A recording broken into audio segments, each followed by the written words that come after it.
विखे पाटील आणि वसंतदादा घराण्याचे 4 पिढ्यांचे संबंध त्यांची अपेक्षा चुकीची नाही. मी अपक्ष निवडून आल्याने कायद्याने मी अपक्ष राहणार. खासदार विशाल पाटील यांनी भाजप प्रवेशावर पहिल्यांदाच केलं भाष्य.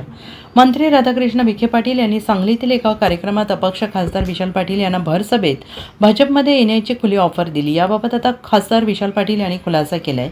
विखे पाटील आणि वसंतदादा पाटील असे आमच्या घराण्याचे 4 पिढ्यांचे संबंध आहेत, त्यामुळे त्यांनी अपेक्षा व्यक्त केली ती चुकीची नाही. मी अपक्ष निवडून आलो आहे, कायद्याने मला अपक्षात राहावं लागणार आहे, त्यामुळे मी कोणत्याही पक्षात प्रवेश करण्याचा संबंध येत नाही. जिल्ह्यात विश्वजित कदम यांच्या नेतृत्वात काम करण्याचा निर्णय आम्ही घेतला आहे. त्यांच्या सल्ल्याने त्यांच्या त्या दिशेने आमची वाटचाल सुरू आहे, त्यात काही बदल होईल असं वाटत नाही. अशा शब्दात त्यांनी भाजप प्रवेशाच्या चर्चेला ब्रेक दिला आहे.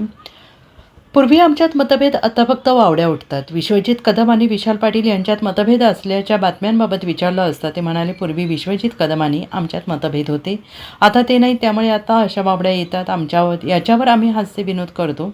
आम्ही खूप संघर्ष केला आहे, त्यातून आम्ही कंटाळून झालेलो आहोत. असं एक आलोय की तुटणार नाही, असंही त्यांनी स्पष्ट केलं आहे.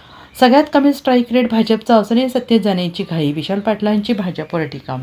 जिल्हा परिषदेत भाजपचा दारुण पराभव झाला आहे. 6 तालुक्यात त्यांचा एकही सदस्य निवडून आलेला नाही. सगळ्यात कमी स्ट्राईक रेट भाजपचा आलेला आहे. शरद पवार आणि राष्ट्रवादी काँग्रेस हे दोघेच आघाडीवर आहेत. तुम्ही एवढं पैसे खर्चून सत्तेचा दुरुपयोग करून स्वतः पालकमंत्री 35 जागा निवडून येतील असे भाष्य केलं, पण भाजप जत आणि मिरज तालुक्याच्या पुढे जाता आला नाही. सगळ्यात कमी स्ट्राईक रेट असलेल्या पक्षाला सत्तेत घुसायचं आहे, एवढी का घाई त्यांना आहे हे कळत नाही.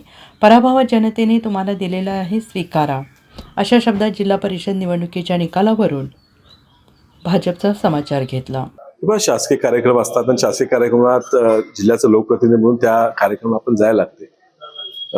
विखे पाटील साहेबांच्या घराचे आणि आमची आता हे 3ऱ्या-4थ्या पिढीचे, म्हणजे आता डॉक्टर सुजय विखे पाटील यांचे सुद्धा आमचे चांगले मैत्री संबंध आहेत. 4 पिढ्यांचे संबंध आहेत आणि त्यामुळे ही अपेक्षा की एका पक्षात काम करू असणं काय चुकीचं नाही. मात्र मी ह्याच्या आधीही सांगितलेलं आहे आणि हीच गोष्ट पुन्हा सांगायची. मी अपक्ष निवडून आलेलो आहे आणि मी ह्या माझ्या काळात अपक्षच राहावं लागते कायद्याने. मी कुठल्या पक्षात प्रवेश करायचा प्रश्नच उद्भवत नाही. जिल्ह्यात मी विश्वजित कदम यांच्या नेतृत्वाखाली काम करायचा आमच्या पूर्ण गटाने निर्णय घेतला असल्यामुळे त्यांच्या सल्ल्याने आणि त्यांनी दिलेल्या दिशेनेच आमचं पूर्ण पार्टीचा व्यवहार चालू आहे. त्यात काय बदल होईल असं निश्चित मी तुम्हाला सांगू, ते होऊ शकणार नाही. विश्वजित कदम साहेब आणि आपल्यामध्ये थोडासा राज्यस्तरीय बातमी होत्या. कदम साहेबांनी याबाबत स्पष्टीकरण दिले. कधी कधी काय असते, आता अशी पूर्वी आमच्यात मतभेद होते हे राज्याला माहीत आहे आणि अशा आता जे वावडे येतात, अशा चर्चा येतात, मला वाटते आम्ही दोघेही एकत्र एकामेकाशी बोलतो आणि ह्याच्यावर चांगलं काही मिनिटं आम्ही सुद्धा हास्य विनोद करतो. अशा घटनेने आणि घट होणार. हे बघा, हे खूप संघर्षातनं एकामेकाच्या ह्या संघर्षानंतर दोघांनाही, हे दोन्ही विचारांना, दोन्ही गटांना खूप मोठा त्रास झालेला आहे. ह्या सगळ्या त्रासाला शेवटी वैतागून कंटाळून आम्ही एक आलेलो आहे आणि त्यामुळे एवढे संलग्न झालेलो आहे की असं हे तुटणं शक्य नाही. जिल्हा परिषदेमध्ये अभूतपूर्व परिस्थिती निर्माण झालेली आहे. जवळपास समसमान संख्या आहे. अशा परिस्थितीमध्ये जिल्हा परिषदेमध्ये आपली भूमिका, आपल्या पक्षाची भूमिका. जिल्हा परिषदेचे हे तुमचं म्हणणं चुकीचं आहे की समसम परिस्थिती आहे. जिल्हा परिषदेत भाजपचा दारुण पराभव झालेला आहे. त्यांचे 10 जी तालुक्यात, पैकी 6 तालुक्यात त्यांचा एकही सदस्य निवडून आलेला नाहीये जिल्हा परिषदेला.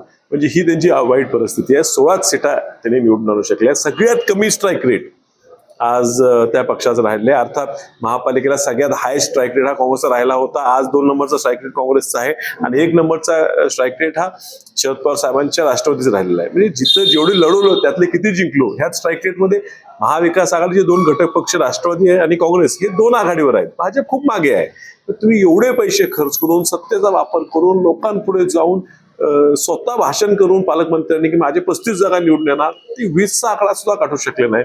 अर्थात आमच्या कुठे कुठे मैत्रीपूर्ण लढती झाल्या, त्या होणं चुकीचं झाल्या नसत्या तर करायची. मी आधीच सांगत होतो, लोक मला गमतीत काढायचे ही भाजप मिरज आणि जत ह्या 2 तालुक्याच्या पलीकडे तुम्हाला कुठेच दिसत नाहीये. आणि ह्या ठिकाणी जरा फक्त आम्ही एकसंघ लढलो असतो तो 1 आकड्याच्या पुढे भाजप जात नव्हता. आता एवढ्या पराभूत झालेल्या पक्षाला पुन्हा सत्तेत घुसायचा, एवढी का त्यांना त्या सत्तेबद्दल प्रेम आहे हे कळत नाही. लोकांनी तुम्हाला नाकारलेलं आहे. आता जिल्हा परिषद नाकारलेला आहे, उद्या तुम्हाला विधानसभेतही नाकारतील आणि लोकसभेतही नाकारतील. सवय लावून घ्या. पराभव हा जनतेने तुम्हाला दिलेला आहे, तो स्वीकार. Bureau report SBN Marathi, Sangli.